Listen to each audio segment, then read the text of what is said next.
مرحبا للكل، يا رب تكونوا بخير وصحة وسلامة. واليوم وصفتنا سهلة وسريعة والصغار والكبار بيحبوها، واللي هي فطاير السبانة. خلونا نبلش بالمكونات. هلأ المكونات هي عندي كيلو من السبانة، حبتين من البصل الكبار مقطعتهم ناعم فارمتهم لناعم، معلقة كبيرة من دبس الفليفلة، ليمونتين معصورين، معلقة صغيرة من الكزبرة اليابسة، ومعلقتين كبار من السماق، ومعلقة صغيرة من الكمون، ودبس الرمان أكيد ما بننسى، ونص كاسة من الشاي زيت زيتون، وملح، ومنحط لها الجوز والرمان بنضيف لها اياها، هدول اضافة شخصية. وفي شغلة سر اساسي بتعطيها نكهة خرافية، معلقتين كبار من الطحينة. يلي بحب انه يحط طحينة بقلب منه ومجربها اكيد ما بينسى طعمتها، ويلي عم يجرب الوصفة لأول مرة والله بتعطيها نكهة خيالية. وأكيد ما بننسى العجينة. عندي 3 كاسات من الطحين، مثل ما شايفين عندي الكاسة تبع الطحين، معلقتين كبار من النشا، معلقة كبيرة من اللبن، معلقتين كبار من زيت القلي، ومعلقة صغيرة من السكر، وأكيد ما بننسى نص معلقة أو معلقة صغيرة من الخميرة. خلونا نبلش أول شي بالعجينة وبعدين هون ننتقل للسبانة. خلينا نبلش فيها. عندي 3 كاسات من الطحين، أنا حجم الكاسة 200 ملي. خليني ننزلها كلياتها. ننزل معلقة صغيرة من السكر، ومعلقة صغيرة من الخميرة كمان، هي معلقة صغيرة من الخميرة، وأكيد بنضيف اللبن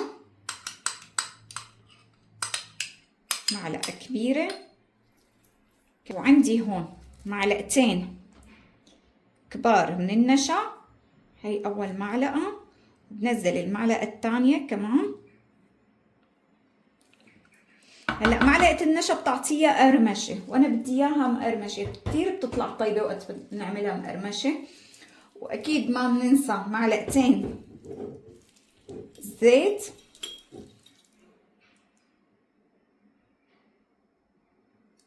هي أول معلقة، وهي تاني معلقة،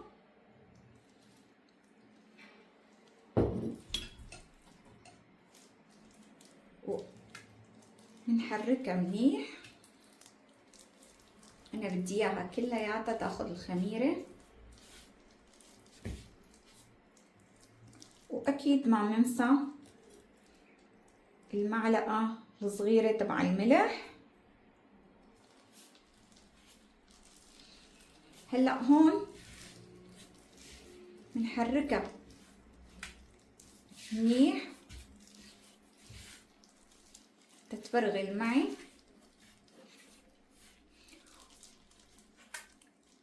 وبنزل عليها مي فاترة.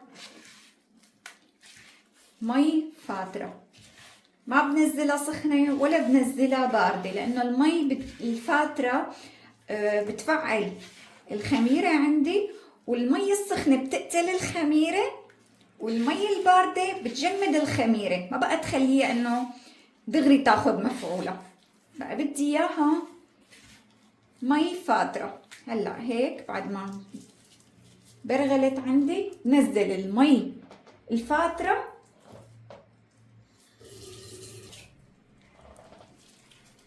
هلا عندي هون على مهل بنزل المي الفاترة،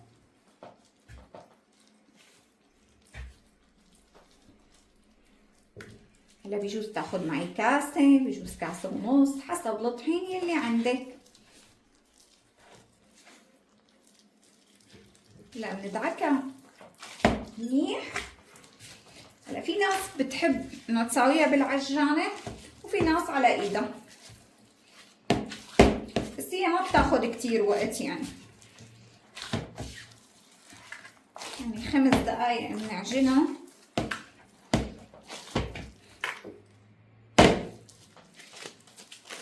انتم شايفين العجينة معنا لا عم تلزق ولا شي. هي العجينة كلها كاملة، لا لزقت بايدي ولا بالكف. هلا هيك تكون انعجنت تماما، بغطيها وبتركها نص ساعة لبين ما اخلص السبانخ. خلونا ننتقل لنساوي السبانخ مع بعض. كما شايفين نص الكاسة ضفتها، ضيفها فوق النار. انا ما بخليها تحمى لانه زيت الزيتون ما فينا نخليه يحمى. هلا بعد ما ضفناها ضيف فوق منها البصل. كمان انا بدي البصل يدبل معي، انا ما بدي اياه يتقلى بس يدبل. ومنضيف فوق البصل كمان رشة من الملح، يعني ربع معلقة من الملح مشان يدبل معي أسرع.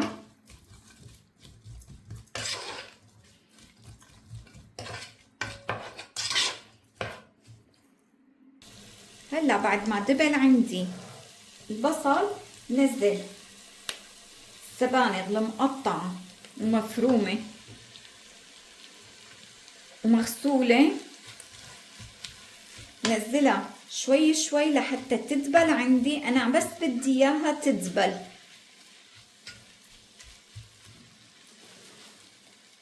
مثل ما شايفين حنزل شوي شوي. هلا في ناس بتحب تحط لها ملح وتعصورها، هيدا ذوق شخصي، كل واحد على حسب اللي بيحب.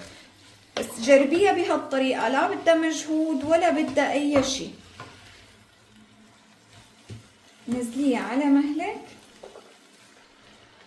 كمية بسيطة.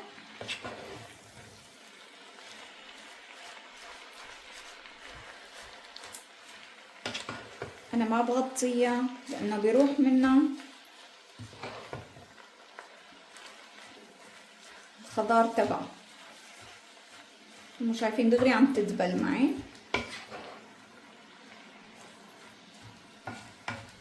خليها تدبل وتنشف المي تبعيتها، لانه هلا السبانخ بتنزل مي، كمية كبيرة من المي بتنزلها السبانخ.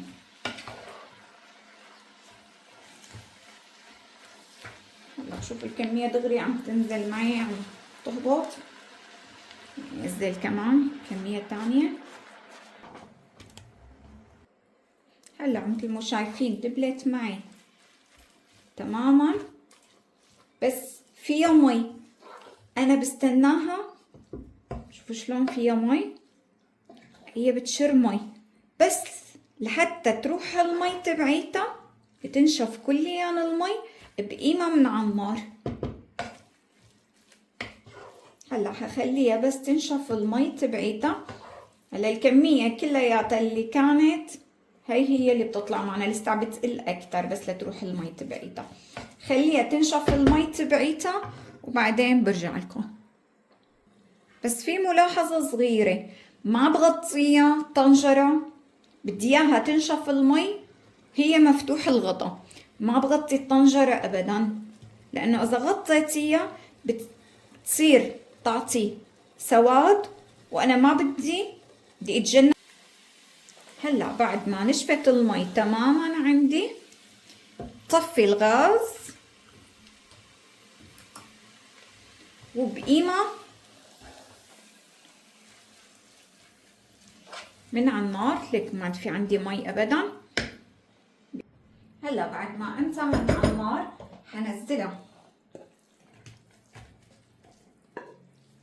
بجاط تاني عندي. برجع بقلكم في ناس بتعملها وبتعصرها بتحط لها ملح وبتعصرها وبتخلص معها، بس انا بحب هالطريقة بحسها اسهل. هلا بنضيف معلقة صغيرة من الكزبرة اليابسة، بدنا معلقتين كبار من السماق، انا حنزل معلقة 2 وهي 3، نزلت 3 معالق صغار، وحنقص معلقة من الكمون، واكيد ما بننسى ليمونتين كمان بنزلهم، وبنزل المعلقة كبيرة تبع دبس الفليفلة،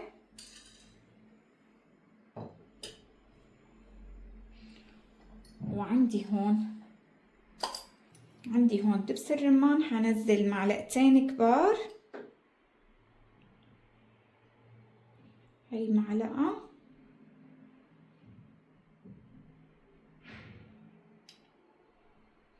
وهي الثانية معلقتين الطحينة، والله بتعطيها نكهة بتجنن. هي أول معلقة، وهي تاني معلقة كمان من الطحينة، وآخر شي عندي الرمان. أنا عندي هون رمانتين فارطن، يعني فيك تضيفي رمانة وحسب الرغبة يعني. وهون الجوز كمان أنا حكسره تكسير، يعني أنا بحبه حبة كبيرة، مو إنه ياخد. حنزل الجوز كمان هذا حسب قد ايه انتي بتحبي، بس بيعطيها نكهة طيبة يعني الجوز. هيك المنظر، الألوان بتفتح النفس. هلا أنا هون ما ضفت ملح، وذوق وشوف قد ايه الملح يلي بدها اياها. هلا بجوز الفليفلة تكون عندي مالحة، يعني ما بدها ملح. الرمان كمان بيعطيها حموضة، دبس الرمان هذا كلياته بجوز ما يكون بدها ملح. هلا مثل ما شايفين أنا هون حدوق،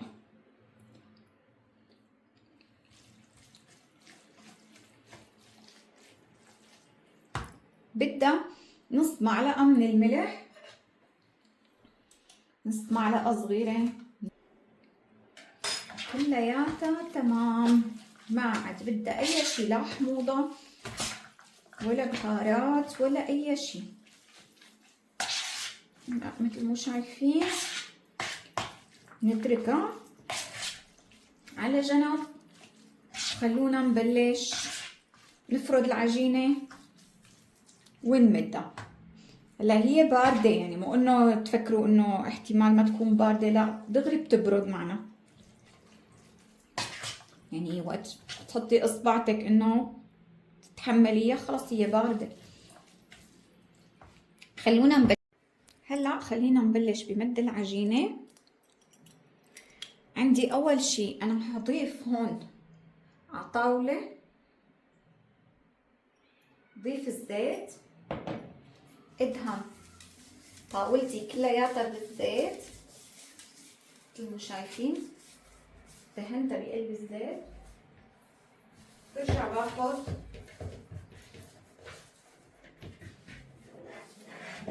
عجينتي،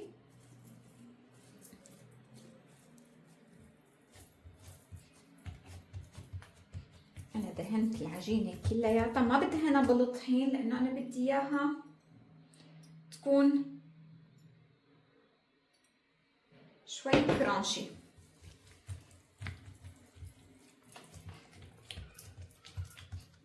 مش شايفين اللي هي بدون شوبك بتمد معي بكل سهولة.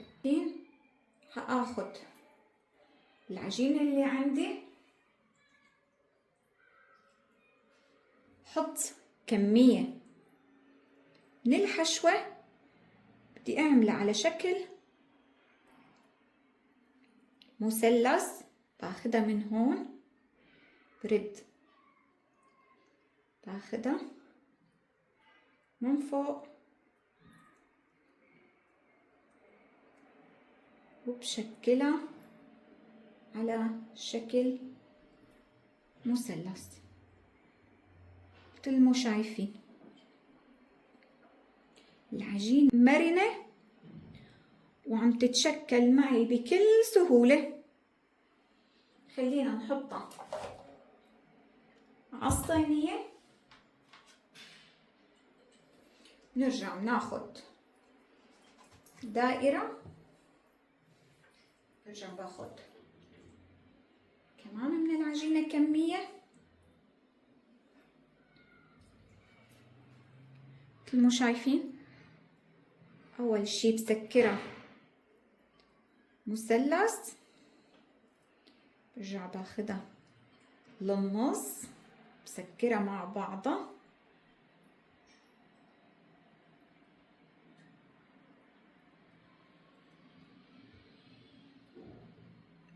مثل ما شايفين تسكرت معي بكل سهولة، ما أخذت أي مجهود.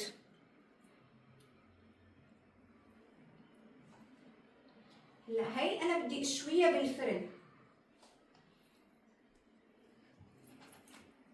هي الكمية الثانية.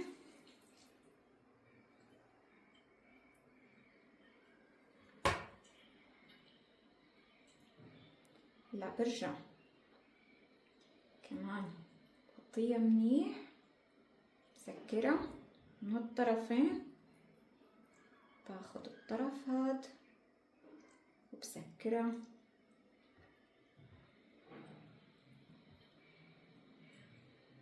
كمان على شكل مثلث. هلا مثل ما شايفين سكرت معي تماما. فيكي كمان تعمليها بهي الطريقة، وفيكي انك يبين المثلث. على الحالتين بتصير معك. كمان خليني اعمل وحدة تانية.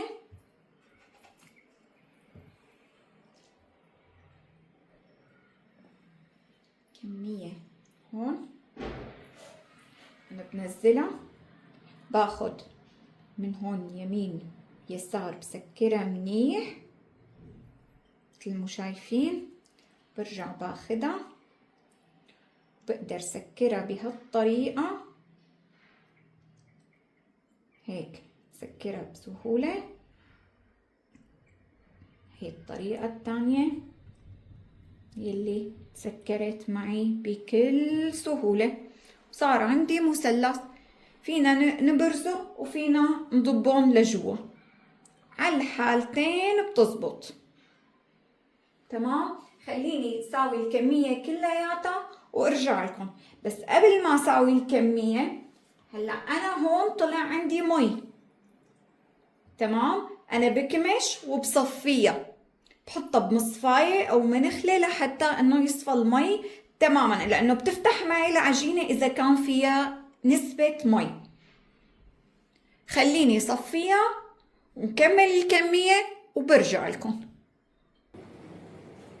هلا مثل ما شايفين خلصت كل الكمية، شكلناها كلياتها. هي طلعت الحشوة كلياتهم بالضبط 3 كاسات من الطحين. هلا بدي اشويهم على درجة حرارة 250 من فوق ومن تحت. نزل صينية صينية، خليني اشويهم بعدين برجع لكم. وهلا هيك بتكون خلصت معنا الكمية كلياتها مثل ما شايفين شويناها. انا ما حطيت لا اضافات، لا حطيت على الوش لا طحين لا اي شيء. انا بقلب الزيت لانه انا بدي اياها تتأمر، انا عم باخد خلاصة الزيت. وخلونا قبل ما نسكر معكم الكاميرا بس افتح وحدة ارجيكم شلون القوام معنا. مثل ما شايفين هلا هيك حتى من تحت.